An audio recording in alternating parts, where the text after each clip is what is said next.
अस्सलाम वालेकुम नाज़रीन, मैं हूं हकीम शाहिद। वेलकम करता हूं आपको अपने चैनल पर। उम्मीद करता हूं आप लोग खैरियत से होंगे। एक बार फिर एक नई वीडियो के साथ, एक नए नुस्खे के साथ आपकी खिदमत में हाजिर हूं। आज का नुस्खा मतलब कि नुस्खे के उसमें ज़ुमरे में नहीं आता, लेकिन आज हम बात करने वाले हैं कब्ज़ के हवाले से। और कब्ज़ के हवाले से आपको कुछ खुराक का बताना है, कुछ परहेज़ का बताना है, और एक ऐसी चीज़ है जिसके इस्तेमाल से आप कब्ज़ से निजात हासिल कर सकते हैं। मतलब उसका इस्तेमाल दवा के ज़ुमरे में नहीं आएगा। अब थोड़ा सा अगर तारुफ़ कर लें, पहले बहुत सारी वीडियोज़ मेरी मौजूद हैं कि इसके असबाब क्या हैं। सकील बादी अशिया का बकसरत इस्तेमाल करना, इसके अलावा बवासीर हो गई, आसाबी व जिस्मानी कमज़ोरी होगी, मैदा और जिगर के अमराज हो गए, फालिज हो गया, और इसके अलावा मोटापा अगर कर लें तो मोटापा भी इसका सबब बन जाता है बहुत ज़्यादा। और इसके अलावा खुश अशिया का बकसरत इस्तेमाल करना भी इसका सबब बन सकता है। इसके अलावा सब्जियों का इस्तेमाल ना करना, फलों का इस्तेमाल ना करना, सलाद का इस्तेमाल ना करना, ये तमाम चीज़ें इसका असबाब बन सकती हैं। तो आज आपको मैंने बताना है कि आपने इस्तेमाल क्या करना है। सबसे पहले तो हम बात करें कि अनछने आटे की रोटी आप लोगों ने इस्तेमाल करनी है। और हम लोग बाज़ारी आटा इस्तेमाल करते हैं, तो कोशिश किया करें कि गंदम का आटा इस्तेमाल करें।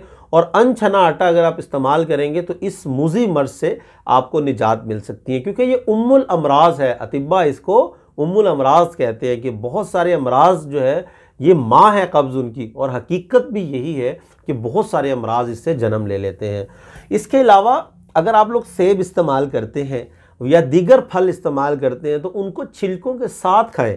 छिलका उतार कर इस्तेमाल ना करें, छिलके के साथ खाएंगे तो वो काबिज़ नहीं रहेंगे बल्कि कब्ज़ कुशा हो जाएंगे। अमरूद और सेब ये दो चीज़ें ऐसी हैं, अगर आप इन्हें सुबह निहार मुँह इस्तेमाल करेंगे तो कब्ज़ के लिए ये बहुत बेहतरीन चीज़ है। अब जो बात आपको मैं बताने लगा हूँ कि जो नुस्खा हमारा है आज का वो क्या है, तो वो आपने सिर्फ 2 दाने हरीड़ के ले लेने। हरीड़ का मुरब्बा आपको बाज़ार से मिल जाता है बड़े आसानी के साथ। तो 2 दाने रात को सोते वक्त दूध के साथ आपने इस्तेमाल करने हैं, ठीक है।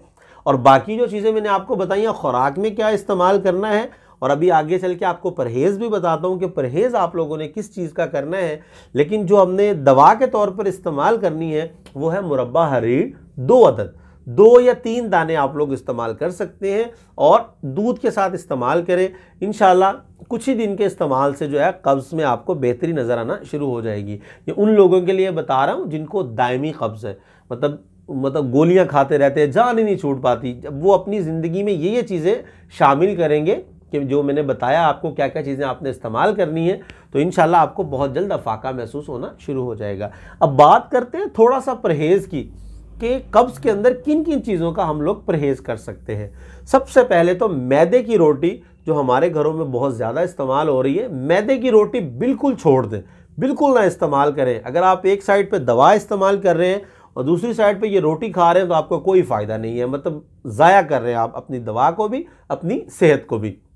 नंबर 2 पे जिस चीज़ का परहेज़ है, चावल बिल्कुल इस्तेमाल नहीं करने, मिठाइयों का इस्तेमाल तर्क कर देना है, और कलेजी गोश्त हो गया, कलेजी गोश्त का इस्तेमाल आप कर सकते हैं लेकिन कम करें, लेकिन कलेजी बिल्कुल इस्तेमाल नहीं करनी। इसके अलावा अंडे बिल्कुल इस्तेमाल नहीं करने, मछली का परहेज़ करना है, और जो मग़ज़ियात वगैरह हम लोग इस्तेमाल करते हैं उनसे भी आप लोगों ने परहेज़ करना है। ये परहेज़ करें और जो चीज़ें मैंने आपको बताई हैं इस्तेमाल करनी है वो इस्तेमाल करें, और साथ रात को सोते वक्त 2 दाने मुरब्बा हरीड़ के इस्तेमाल करें। इंशाअल्लाह अल्लाह ने चाहा तो इस मूज़ी मर्ज़ से आपको निजात हासिल हो जाएगी। तो उम्मीद करता हूँ आज की ये वीडियो भी आपको पसंद आई होगी। अगर वीडियो पसंद आए तो लाइक भी कीजिएगा, शेयर भी कीजिएगा, और हमारे चैनल को सब्सक्राइब करना मत भूलिएगा। इस चैनल को भी, और दूसरा चैनल लाहौरी दवाखाना, लिंक आपको डिस्क्रिप्शन में मिलेगा, उसे भी ज़रूर सब्सक्राइब करिएगा। तो आज के लिए इतना ही था, मिलते हैं किसी अगली वीडियो में। हकीम शाहिद को इजाज़त दीजिए। अल्लाह हाफ़िज़।